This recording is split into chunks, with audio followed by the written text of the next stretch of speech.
সখী বল সখী আজ তোরা অনেক নেচেছিস। হ্যাঁ সখী তোমাদের নাচ দেখি আমাকে বড্ড ভালো লেগেছে। তাই সখী দেখো নাচে গিয়ে আমরা বড় ক্লান্ত হয়ে পড়েছি।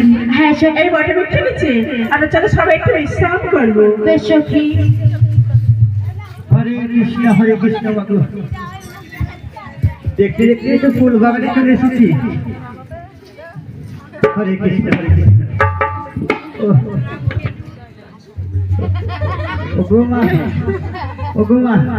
আমি অতক্ষণ কালী মন্দির থেকে এসেছি মাগো, হাঁটতে হাঁটতে মাগো কালী মন্দির সংসার পোশাক খাই আমার পেটটা ব্যথা হয়ে গেছে মাগো। ও গো মা আমার পেটটা ব্যথা হয়ে গেছে গো। আমি একটু পায়খানা করবো।